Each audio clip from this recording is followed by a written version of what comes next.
Today's recipe is so special. I will advise you watch to the end so that you don't miss any special tip.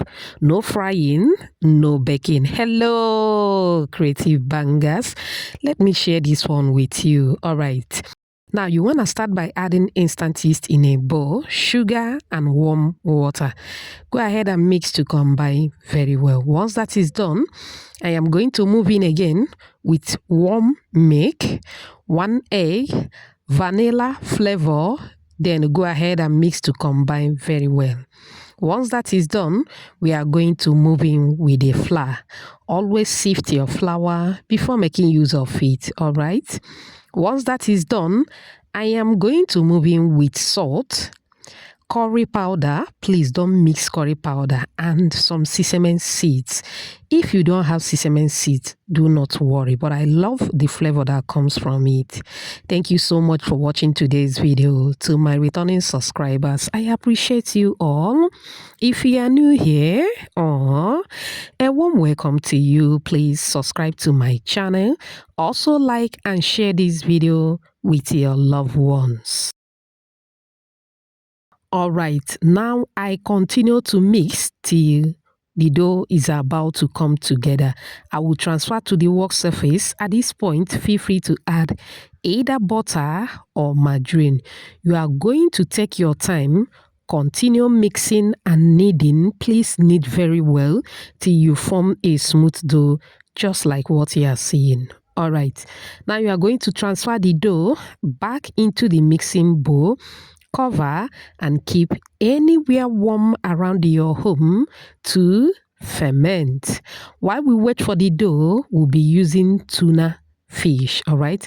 Feel free to use any protein of your choice. I'm going to take out the oil from the tuna. We are not using the oil from the tuna, all right? Okay, now let's mix the filling. In another bowl, I'm going to move in with some veggies. The list of the veggies, their names, will be written on the screen. Finally, I move in with some sweet chili sauce, mayonnaise, and some white vinegar. You can substitute vinegar with lemon juice, fresh lemon juice. I want it creamy. That's why I added vinegar. All right. Go ahead and mix to combine very well. If there's anything that I added here that you don't want, please, you can always skip and add the one that you want. Okay. All right. Remember the tuna. I'm going to take about a tablespoon, add it to the mixed veggies. Mix again. You should have this colorful, a kind of coleslaw, all right? Go ahead and set it aside. Trust me, that feeling tastes so good. Back to the dough, it has doubled in size. That is after about 30 to 35 minutes. Now I'm going to knead again for a few seconds till I form another smooth dough again. Now I'm going to dot with some flour. Go ahead and cut according to the number of pieces that you'll be working with, all right? Once that is done, you are going to form a ball with each of the dough, okay? Just a kind of feed it in, then form a smooth ball with it. You should have something like this, okay? Go ahead and repeat the same process with the other ones. Then we are going to cover the balls so that it doesn't dry out while we work on the balls one after the other. I pick up one of the balls, then roll out a parchment paper. You can actually roll with your work surface or with a rolling board, okay? But I prefer parchment paper. It makes the job easier for me for this particular recipe. Now, I drop one of the ball, dust with some flour, moving with the rolling pin, start rolling to flatten the dough. Beautiful shout out to you, Grace, watching from Zambia. Margaret, watching from Tacoma, Washington. Olamide from Nigeria.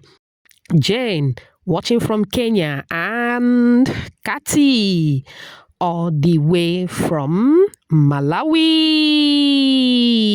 Whoops. Oh, I'm glad you all love the recipe. Please let me know your name and where you're watching from so I can give you a shout out in my next video. Apologies if I didn't pronounce your name very well, okay? All right, as you can see, this is how I rolled the dough. All right. Once that is done, I'm going to move in with the yummy filling.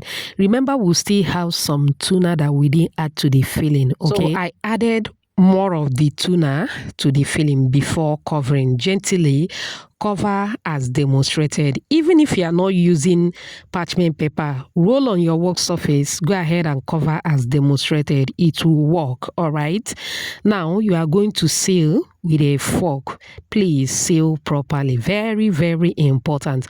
Once that is done, you should have something like this. Go ahead and repeat the same process with the remaining balls. It is time to toast. Okay, now you are going to brush your preheated pan with either butter, margarine, or oil, depending on the one that you are using. Okay, now gently drop the pie into the pan. Okay, please do this on the lowest heat.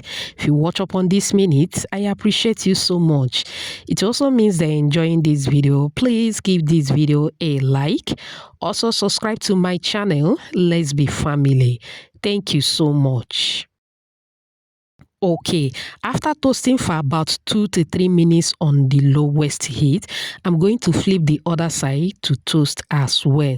I will advise you toast every part of the dough. Okay, now you can use your oven, you can also use your air fryer. All right. Okay, now like I mentioned earlier, toast every part of the bread. Please don't underrate this method. The bread we are properly cooked. Okay, this method is guaranteed 100%. Okay, once you toast according to your preferred texture, or once it is properly cooked, take it off the heat. We are done, creative bangers. Very simple and easy. Do you love what you are seeing? Do you? If you do, type another banger at the comment section. I open it and this is what the inside looks like. Super yummy. This was bangalicious. And let me open the inside and show you what it looks like. Trust me, my family members couldn't even wait for me to finish recording. And by the time I turned my back, everything is almost gone. It was delish. Give it a try and get back to me as usual. Thank you so much for watching. See you in my next one. Bye.